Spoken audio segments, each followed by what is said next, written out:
Hi, guys. In this note, I'll be talking about the idea of drug treatment and how it relates to criminal behavior. So, in the previous note, I introduced you to these three types of ways in which drug abuse contributes to criminal behavior. The first one being use related, where the use of a narcotic or alcohol impairs somebody's judgment and causes them to commit a criminal act, often without thought. They don't understand the consequences of their actions. And honestly, it can come out of nowhere. And I always give the classic example of a bar fight. Somebody steps on somebody else's toes. There is some insignificant slight. People overreact, and again, fists start getting thrown. Punches start getting thrown. Sorry. Again, usually under most circumstances, little things, little slights, little nudges aren't going to cause a fight, but with alcohol and narcotics, they do.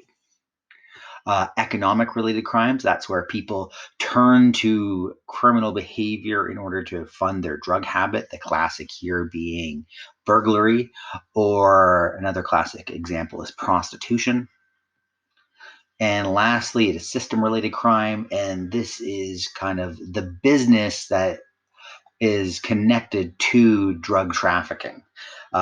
Think Mexican drug cartels on the larger end and gangs on the smaller end. Again, all of the kind of transportation, the corruption, the bribery, the street violence, whether it be a shootout over a corner to sell drugs on, or violent confrontations between huge Mexican drug cartels and government officials. And the idea here is if, again, we kind of start combating addiction and its impacts, will there be a reduction in crime? And most criminologists, most social scientists agree that this will happen. When you stop addiction or you limit addiction or lower addiction, there will be a positive impact, a reduction in criminal behavior. Again, if we acknowledge that is true, what's the best method? And generally, there are two. And the classic one here is prison or confinement, where we view, again, drug abuse as criminal behavior, and we put this person into an institution, whether it be a jail or a federal penitentiary. And it's done for what people believe is common sense reasons. Incarceration cuts the prisoner's ties to their main sources of their drug habit, because a lot of offenders, and again, I'll leave you to watch this video, acknowledge that they have no control of their drug habit. If they're left by themselves in the open world, they will make bad decisions. They will return to a life of crime and return to a life of drugs. So the easiest way for them to break their habit is to, again, be incarcerated, be behind bars, even though there are ways of obtaining narcotics in prison. For most offenders, it is extremely limited. And there are extraordinarily long prison sentences in the US to act as a deterrent. And I have this little chart here. So if you are caught anywhere between 28 grams or 279 grams of cocaine base, which is crack cocaine, it's no less than 5 years. It's a mandatory minimum of 5 years. If it's greater than 280 grams of crack cocaine, it's no less than 10 years.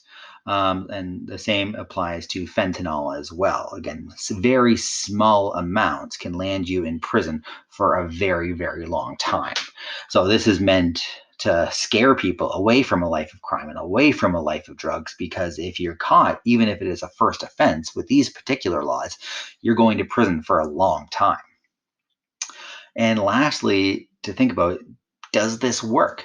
Does prison stop people's addiction? Does it have a reduction in crime? And the way we measure that in criminology is something called recidivism. and the recidivism rate, or the reoffending rate. So if a person is convicted of a crime, whether it be, again, drug possession, what is the likelihood in which they'll be rearrested or at least reoffend? And with prison and confinement, it's 67.8%. So essentially, 2/3 will still return to a life of crime, even with these extraordinarily long prison sentences.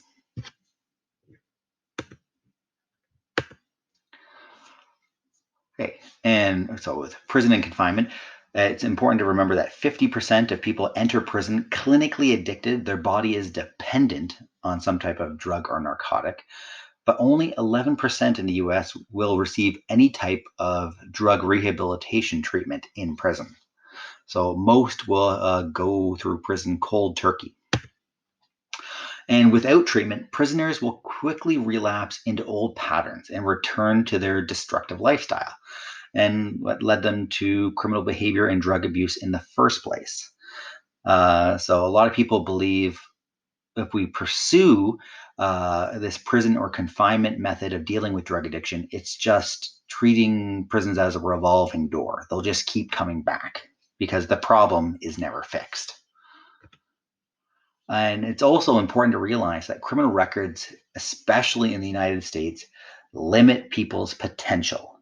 And often there is no recovery. And if you think of even any job application you've ever filled out, whether it is that first job at a retail store, a grocery store, a fast food restaurant, there is inevitably a checkbox at the very end that talks about, do you have a criminal record? And a lot of employers, rightfully or wrongfully so, will look at someone who's checked off yes for having a criminal record and will simply move on to the next job application. But that's not the only issue. In the US, you were also limited to no social assistance or welfare if you have a criminal record. You do not get any student loans provided by the federal government. Like the equivalent of an OSAP is made kind of unavailable to you if you have a criminal record. So you cannot kind of pull yourselves up by your bootstraps and improve yourself very easily in the US because you lack social assistance in every regard. And it's often thought that prison sentences often differ based on income. And on that previous chart, it definitely made a distinction between cocaine, which is often thought of as a rich person's drug, and crack cocaine, which is often thought of as a poor person's drug. So again, it is a much lighter sentence if you're caught with the equivalent weight of powder cocaine as opposed to crack cocaine. And there used to be the 1 to 10 or 1 to 100 ratio for drug sentences, where 1 gram of crack cocaine is equal to 100 grams of powder cocaine in the eyes of the law. So a lot of people believe, again, often the wealthy, the affluent, or the white are, again, treated much more leniently by our criminal justice system compared to poor people or people of color, because simply based on the perceptions of different drugs. Okay, and the second method is treatment and rehabilitation, again, often called drug rehab. And it takes a different mindset where you no longer view drug addiction as criminal behavior, but rather a disease. And I will post something later on in this unit about the genetic component of addiction, where the likelihood of you having an addiction is related to, unfortunately, your parents and your grandparents' likelihood to having an addiction. Most patients need long-term and repeated care to stop using completely and to recover their lives. It is simply not just putting it down one day and being done with it. It requires prolonged treatment. And effective treatment involves with more than just dealing with the chemical addiction to the drug, but the psychological. What causes people to actually turn to hard drugs and alcohol?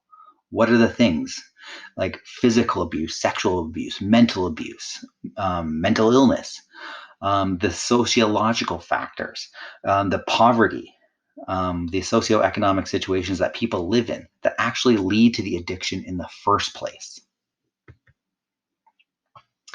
And lastly, again, looking at it as successful.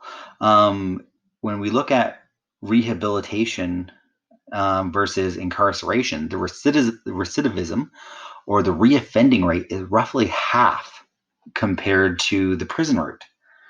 So if we're just looking at it from, again, a numbers perspective, if we choose rehabilitation over prison for how we deal with drug offenders, less people will end up in prison.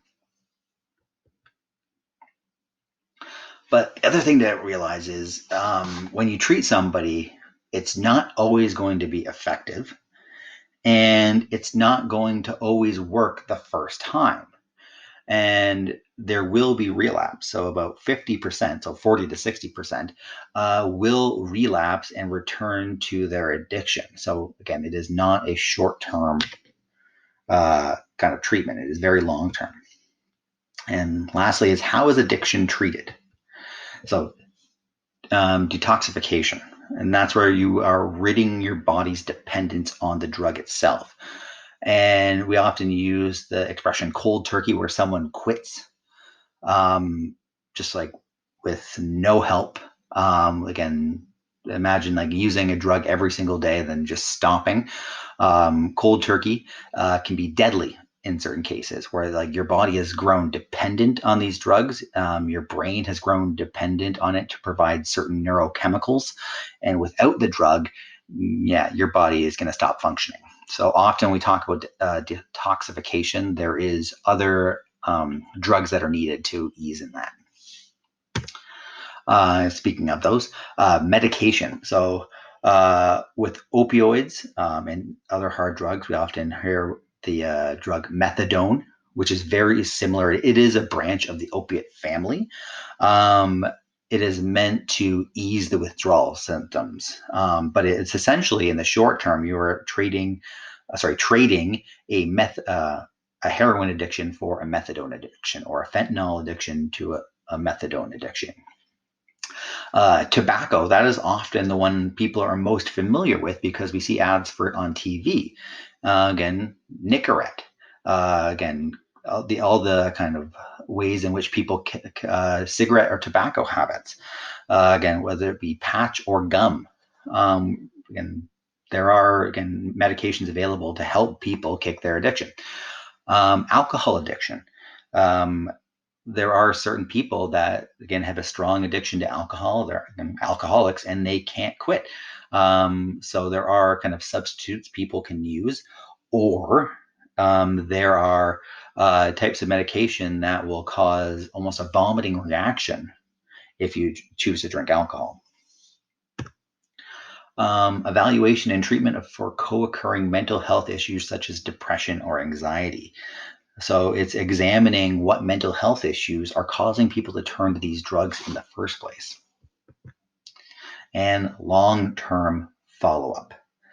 Again, it can take a lifetime to stop a habit. Again, some people are able to kick it very quickly, but some people, it requires, at least from a mental health perspective, regular psychological treatment.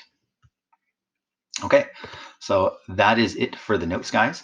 If you have any questions, make sure you ask them on Google Classroom, and I'll get back to you as soon as I can.